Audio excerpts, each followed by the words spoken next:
नमस्कार, मी विलास बडे. न्यूज 18 लोकमतच्या मुलुख महाराष्ट्र या बुलेटिनमध्ये आपल्या सगळ्यांचं स्वागत. बुलेटिनच्या सुरुवातीला मराठा आरक्षणाच्या संदर्भातल्या 3 महत्त्वाच्या बातम्या. एका बाजूला मराठा आरक्षणाला स्थगिती मिळाल्यानंतर आंदोलनाचा हत्यार उपसतायत, आक्रमक झालेले आहेत.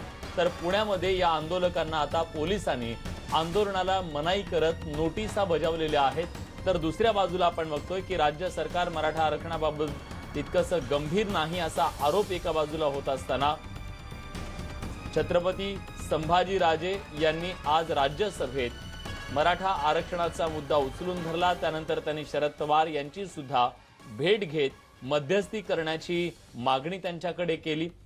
त्याचबरोबर मराठा आरक्षणासाठी ओबीसी आरक्षणाला धक्का लावू नका असा इशारा ओबीसी नेत्यांनी दिला. मराठा आरक्षणाला विरोध नाही, मात्र ओबीसी आरक्षणाला धक्का लागल्यास संघर्ष अटळ असल्याचा इशारा ओबीसी नेत्यांनी देत ठणकावलंय. त्यामुळे राज्य सरकारच्या समोर नवा पेच निर्माण झालाय.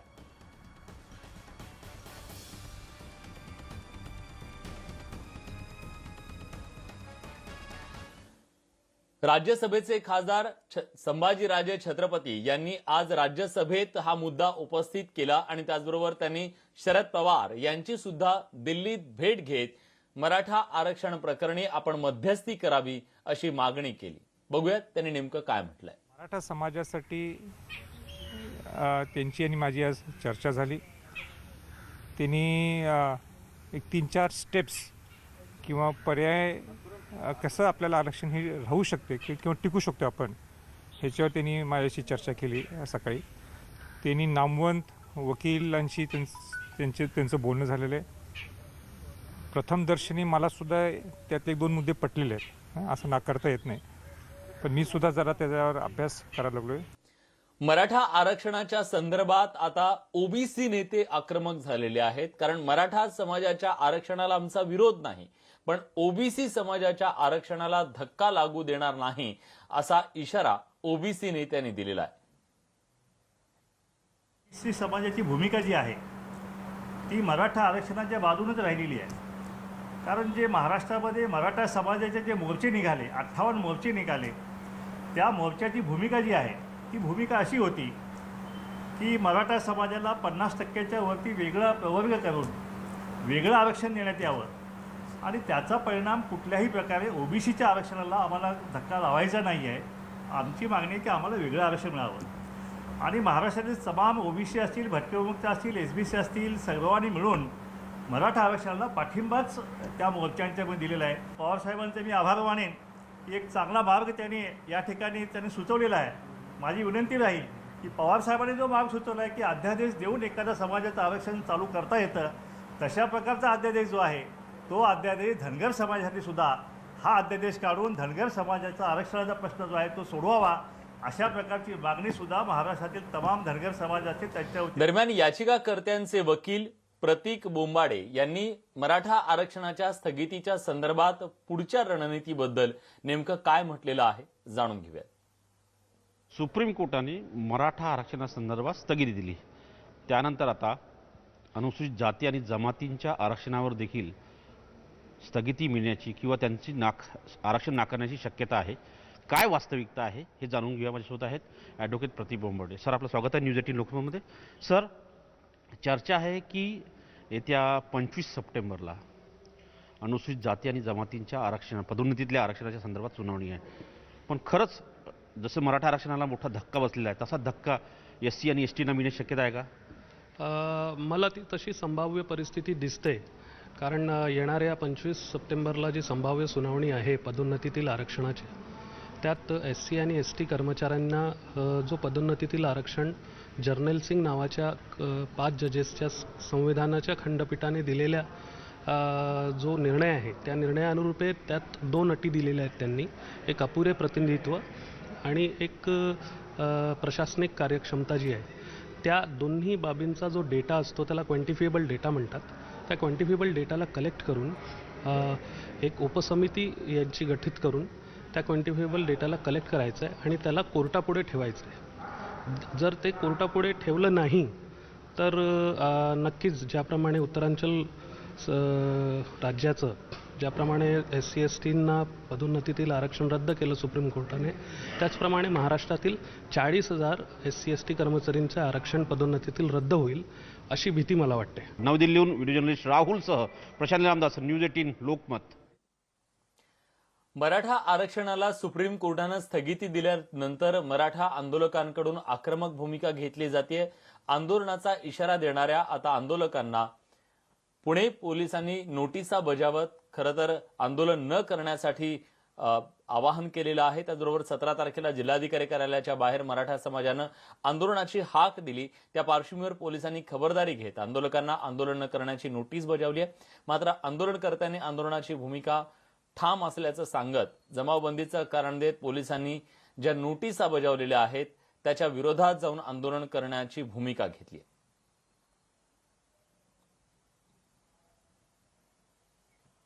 आणि यानंतरची बातमी आहे राज्यातल्या कांदा उत्पादक शेतकऱ्यांच्या संदर्भातली. केंद्र सरकारनं कांद्यावरची निर्यात बंदी घोषित केली आणि त्यानंतर शेतकऱ्यांमध्ये संतापाची लाट उसळली. आधीच लॉकडाऊनच्या सगळ्या परिस्थितीमुळे शेतकऱ्यांच्या समोर अनेक प्रश्न निर्माण झाले. या सगळ्यातून आता कुठेतरी 4 पैसे हातात येतील अशी आशा शेतकऱ्यांना होती. पण सरकारनं घेतलेल्या या निर्णयानं त्यांच्या समोर नवं संकट उभं टाकलं. स्वाभाविकपणे नाशिक, सोलापूर, देवळा, लासलगाव, बागलाण या परिसरामध्ये त्याच्या संतप्त प्रतिक्रिया सुद्धा उमटल्या. कांद्याच्या झालेल्या दरवाढीला लगाम लावण्यासाठी केंद्राने हे पाऊल उचललं असं सांगितलं जात असलं तरी शेतकऱ्यांना 4 पैसे मिळायच्या काळातच अशा प्रकारचा निर्णय घेऊन शेतकऱ्यांच्या स्वप्नावरती पाणी फिरवण्याचा हा प्रयत्न आहे असा आरोप शेतकरी करतायत. त्यामुळे ठिकठिकाणी आज या सगळ्याबद्दल आंदोलन करण्यात आली. तर दुसरीकडे निर्णय मागे घेतल्यानंतर आत्महत्येशिवाय पर्याय राहणार नाही असा इशारा सोलापुरातल्या शेतकऱ्यांनी सुद्धा दिला.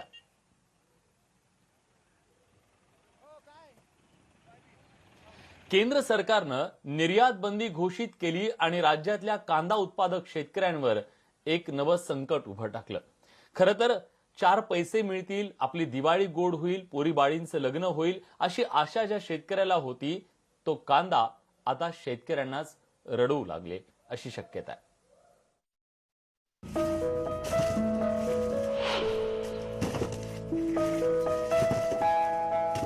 लॉकडाऊननं हतबल झालेल्या शेतकऱ्याला चाळीतल्या या कांद्यानं नवीन आशा दिसली.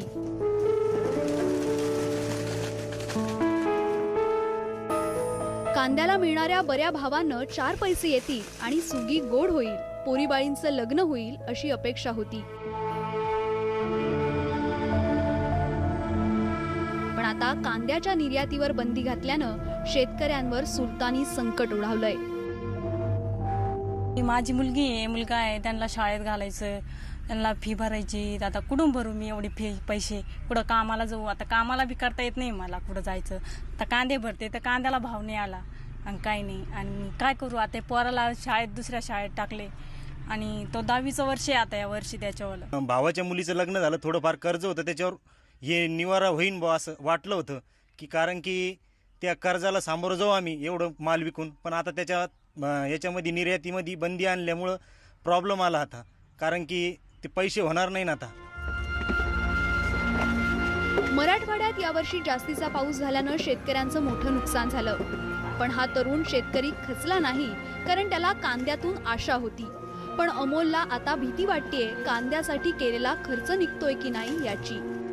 कर्जबाजारी असताना सुद्धा एक सावकाराकडून कर्ज काढून, बँकेकडून कर्ज काढून कांद्याची लागवड केली आणि लागवड करत असताना माझा कांदा काढत असतानाच पावसाने मला, निसर्गाने मला त्याच वेळेस माझ्यावर हे केलं. गंभीर स्वप्नासारखा निर्णय माझ्यासारखी निर्माण झालेला आहे. कारण की एक निर्यात बंदी जी झाली तर त्या बंदीमुळे मला जो फायदा होणार होता, फायदा म्हणण्यापेक्षा मला माझं जे उत्पन्न खर्च जो निघणार होता तो सुद्धा आता मला निघणार नाही. आमच्या कुटुंबाला व आम्हाला जो त्रास होता आहे ज्या आर्थिक विवेचनेपासून, सरकारनं हा निर्णय 2 दिवसात त्वरित मागा घ्यावा आणि जो आर्थिक संकटाची जी आज परिस्थिती ओढवलेली त्यातून काहीतरी शेतकऱ्यांना म्हणा किंवा माझ्या कुटुंबाला, मला आणि सगळ्यांनाच आम्हाला थोडाफार दिलासा भेटेल. कांदा हे पीक राज्यातील शेतकऱ्यांसाठी नगदी पैसे मिळवून देणारं पीक आहे. साठवण करून बाजारात भाव येईल तेव्हा विकता येत असल्यानं शेतकरी सणासुदीच्या काळात कांदा बाजारात विकण्याचं नियोजन करतो. आताही दिवाळीच्या तोंडावर कांदा विकून दिवाळी गोड करण्याचे अनेक शेतकऱ्यांचं नियोजन होतं। निर्यात बंदीमुळे ते धुळीला मिळण्याची शक्यता आहे। सुधीर जाधवसह सिद्धार्थ गोदाम, न्यूज 18 लोकमत, औरंगाबाद। मुख्यमंत्र्यांचं वादग्रस्त पोस्टर फॉरवर्ड केल्याच्या नंतर शिवसैनिकांनी मारहाण केलेले माजी नौदल अधिकारी मदन शर्मा यांनी आज राज्यपाल भगतसिंग कोश्यारी यांची भेट घेतली आणि आपली व्यथा राज्यपालांच्या समोर मांडली। भगतसिंग कोश्यारी यांनी या भेटीत आपली कैफियत ऐकून घेतल्याचं त्यांनी सांगितलं। या भेटी दरम्यानच जामीन मिळालेल्या शिवसैनिकांना पुन्हा अटक करण्यात आली। या 6 शिवसैनिकांना पुन्हा पोलिसांनी अटक केली। राज्यपालांकडे आम्ही 3 मागण्या केल्या। एक तर पहिली मागणी की नुसतं ट्रेसपासिंगचं कलम लावून चालणार नाही, तर त्याच्यापेक्षा हायजॅकिंग, किडनॅपिंग, 120B, कारस्थान अशी कलमं लावण्याची आवश्यकता आहे, ही आम्ही मागणी केली। पोलीस हे पूर्णपणे राजकीय दबावाखाली काम करतायत, हे आम्ही त्यांच्या निदर्शनास आणून दिलं। सर्वात धक्कादायक बाब म्हणजे राज्याचे परिवहन मंत्री अनिल परब यांनी इंटरव्ह्यूमध्ये हे सांगितलं की अशा प्रकारची कार्टून पुन्हा काढलीत तर आम्ही अशाच प्रकारचे हमले करू। घटनात्मक पद्धतीने शपथ घेऊन मंत्री झालेल्या, कायद्याचं राज्य मी चालवीन अशी शपथ घेतलेल्या मंत्र्याने अशा धमक्या देणं आणि या घटनेचं समर्थन करणं हे घटनाबाह्य कृत्य आहे। एका बाजूला शिवसैनिकांच्या विरोधात भाजप आक्रमक झालेला असताना आता महाविकास आघाडीने सुद्धा भाजपच्या नेत्यांवरची जुनी प्रकरणं आता उकरून काढायला सुरुवात केलेली आहे। त्यामुळे पुढच्या काळात हा जो संघर्ष आहे तो आणखी चिघळण्याची शक्यता आहे। चाळीसगावचे माजी सैनिक सोनू महाजन यांच्यावर भाजपचे तत्कालीन आमदार उन्मेष पाटील यांनी हल्ला केला होता। या प्रकरणी चौकशीचे आदेश गृहमंत्री अनिल देशमुख यांनी दिलेले। सोनू महाजन जे माजी सैनिक होते यांची तक्रार पोलिसांनी घेतली नाही, त्यांचा FIR दाखल केला नाही। त्याच्या विरोधात सोनू महाजन माजी सैनिक हे हायकोर्टात गेले आणि हायकोर्टाने शेवटी निर्णय दिला की सोनू महाजन माजी सैनिक यांची त्वरित त्यांची तक्रार दाखल करावी, FIR त्यांची घ्यावी आणि त्या पद्धतीनं हायकोर्टाने निर्देश दिल्याप्रमाणे त्याची FIR 2019मध्ये दाखल करण्यात आलेली आहे। आणि ही अशा पद्धतीचे अनेक निवेदन माझ्याकडे आता जे आले त्या 4-5 दिवसामध्ये, त्याच्यानंतर त्वरित उन्मेष पाटील जे सध्या भारतीय जनता पार्टीचे खासदार आहे आणि त्यांचे जे साथीदार आहेत ज्यांनी माजी सैनिक सोनू महाजन यांना मारहाण केली होती, त्यांच्या बाबतची चौकशी त्वरित चालू करण्याचे आदेश मी जळगाव येथील SP आणि त्यांच्या सहकार्याने दिले। दरम्यान राज्य सरकारनं या प्रकरणातली चौकशी करावी आणि सत्य बाहेर आणावं अशा प्रकारचं आवाहन आता भाजपचे तत्कालीन आमदार आणि सध्याचे खासदार उन्मेष पाटील यांनी आव्हान दिले। कुठेतरी जुन्या शिळ्या कडीला ऊत आणण्याचा जो प्रयत्न होतोय, मला असं वाटतं राजकीय दृष्ट्या त्या ठिकाणी गोवण्याचा प्रयत्न होतोय। मारहाण तर जाऊ द्या, एक शब्द सुद्धा उच्चारला त्या ठिकाणी नाहीये, चुकीच्या पद्धतीने बिहेवियर सुद्धा झालं नाहीये, तलवार तर दुरान्वय नाहीये। मला असं वाटतं हे खोटं रंगून बदनाम करण्याचा संवेदनशील लोकप्रतिनिधी जर प्रयत्न होत असेल, रस्त्याने जात असताना सामाजिक जीवनामध्ये जर एका अल्पसंख्याक कुटुंबाचा आणि त्यांचा वाद मिटून सूचना देण्याचं जर त्या ठिकाणी काम होत असेल, तर मला असं वाटतं की या प्रसंगातून चुकीच्या त्या ठिकाणी वास्तव पुढे माध्यमापुढे येऊ नये। अभिनेत्री कंगना राणावत विरुद्ध ठाकरे सरकार हा संघर्ष दिवसागणिक चिघळताना दिसतोय। एका बाजूला कंगना ट्विटवर ट्विट करतेय, सरकारला आव्हान देते, तर दुसऱ्या बाजूला तिच्यावरची कारवाई सुद्धा सुरू आहे। कंगनाच्या मुंबईतल्या पाली हिलमधल्या कार्यालयावर मुंबई महापालिकेला जो हातोडा चालवला त्यानंतर कंगना चांगलीच दुखावली। मुंबई पालिकेच्या विरोधात आता कंगनानं 2 कोटी रुपयांचा दावा ठोकलाय। कंगनानं मुंबई उच्च न्यायालयात याचिका दाखल केली। या प्रकरणी 22 सप्टेंबरला हायकोर्टात सुनावणी होणार आहे। कंगनाच्या कार्यालयात 12 अनधिकृत बांधकाम असल्याचा दावा मुंबई महानगरपालिकेनं केला, त्यानंतर अवैध बांधकामावर हातोडा चालवला। मात्र कंगनानं हायकोर्टात धाव घेतल्यावर हायकोर्टानं तोडकामाला स्थगिती दिली। त्यामुळे हायकोर्ट आता नेमका काय निर्णय देतं हे पाहणं महत्त्वाचं आहे।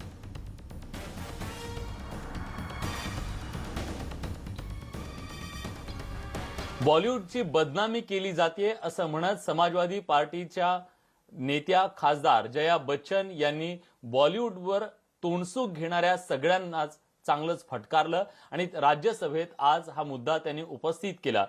अभिनेता सुशांत सिंग राजपूतच्या मृत्यूनंतर बॉलिवूड इंडस्ट्रीला आणि त्यातील कलाकारांना खरं तर एक प्रकारे झोडपून काढण्याची लाट सोशल मीडियावर उसळली. त्याबद्दल जया बच्चन यांनी संताप व्यक्त केला.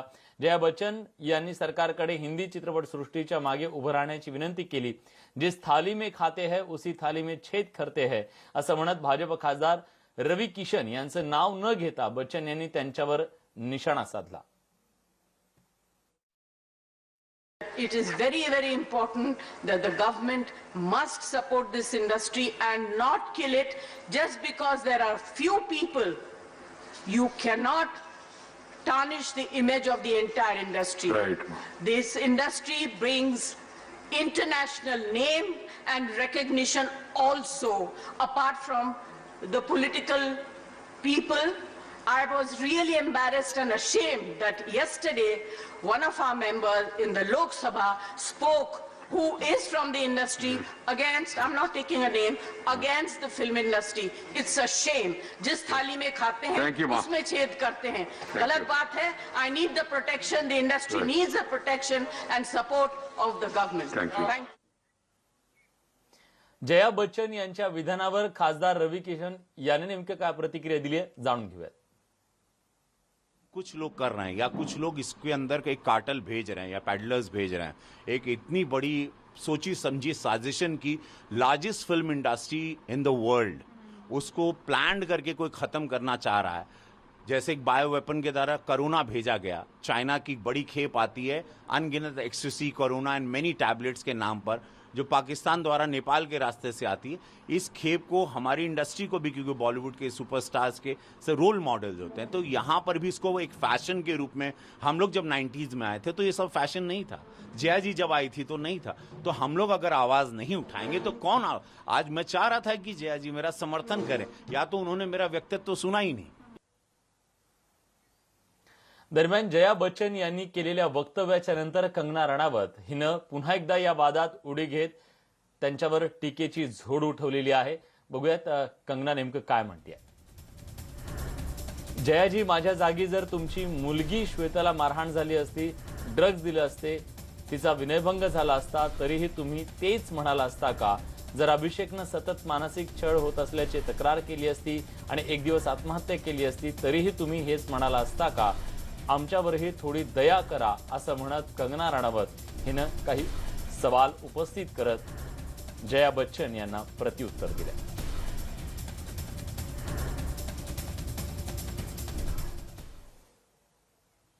यानंतरची बातमी आहे भारत चीन तणावाच्या संदर्भात आज देशाच्या संरक्षण मंत्र्यांनी दिलेल्या एका मोठ्या माहितीच्या संदर्भातली आणि कबुली संदर्भातली.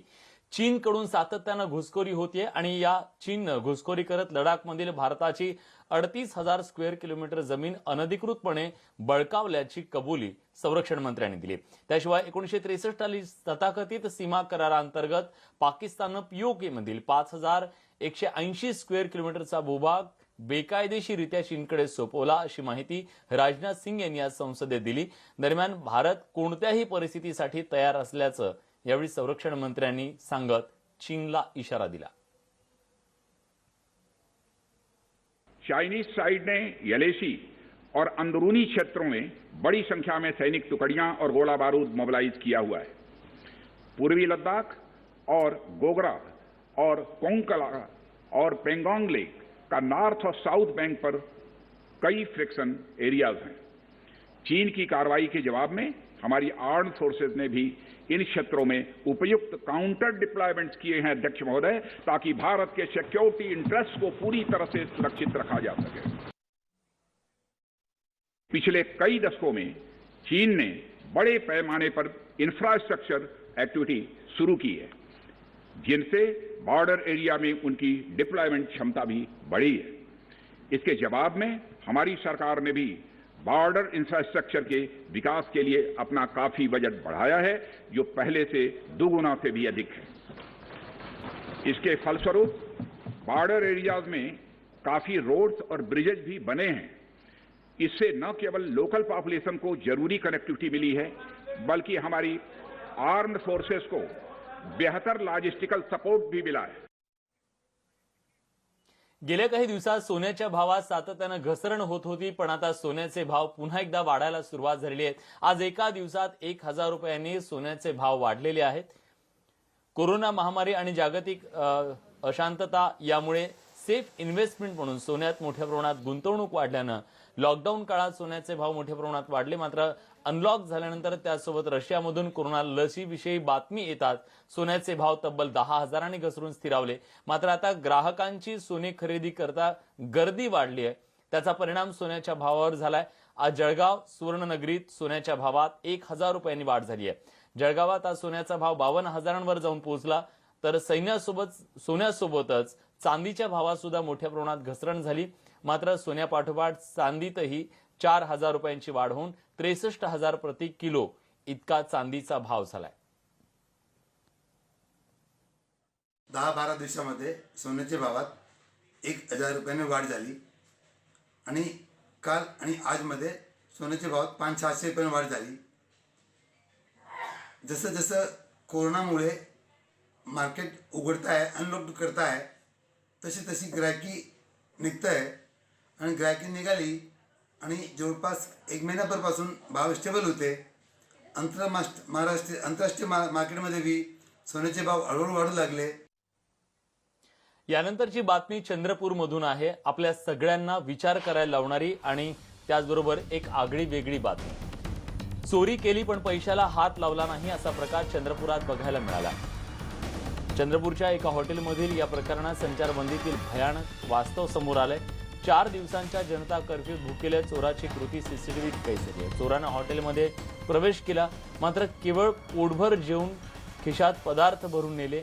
त्यानं गल्ला उघडून रक्कम मोजून जागेवर ठेवली, पण ते पैशांची चोरी केली नाही हे त्यानं या सीसीटीव्हीतून समोर आलेलं आहे.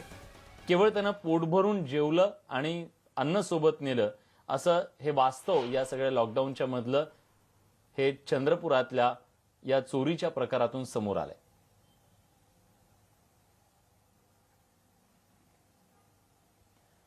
आपल्या सगळ्यांना कल्पना आहे की लॉकडाऊनच्या काळात अनेक जणांवर उपासमारीची वेळ आली, अनेकांच्या पोटापाण्याचा प्रश्न निर्माण झाला, अनेकांची नोकरी गेली.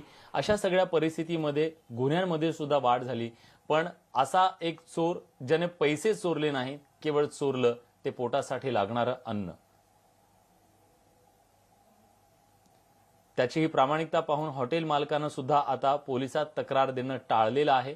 कारण त्याने पैसे नाही तर अन्नासाठी, पोटापाण्यासाठी चोरी केली. दुकानामध्ये चोर घुसला होता. त्यानं फक्त खाण्यापिण्याची वस्तू उचलली. फक्त दुकानात घुसल्याबरोबर त्यानं पाणी पिलं. पाणी पिऊन त्यानं सर्व खायची वस्तू थोडी थोडी खाऊन आपला वापस चालला गेला. त्या दुकानातून पैसे चोरी केलेले नाही. प्रथम दृष्ट्या असं आढळलं का तो भुकेला होता आणि तानेजला होता. या लॉकडाऊनमुळे कोणते हॉटेलं सुरू नाही, रेस्टॉरंट सुरू नाही, त्याच्यामुळे त्याला खायला प्यायला काही भेटलं नसेल. त्याच्यामुळे तो इथं आला आणि पाणी पिऊन खाऊन गल्ल्यामध्ये पैसे असताना मापले पैसे मोजले त्यानं, पण गल्ल्यामध्ये परत ठेवून चालला गेला. हे वास्तव खरं तर कोरोनाच्या या संकटातलं अत्यंत आपल्या सगळ्यांना विचार करायला लावणार आहे. या सगळ्या बातम्यांसोबत बुलेटिनमध्ये आपण इथेच थांबतोय. ताज्या घडामोडींसाठी बघत रहा न्यूज 18 लोकमत.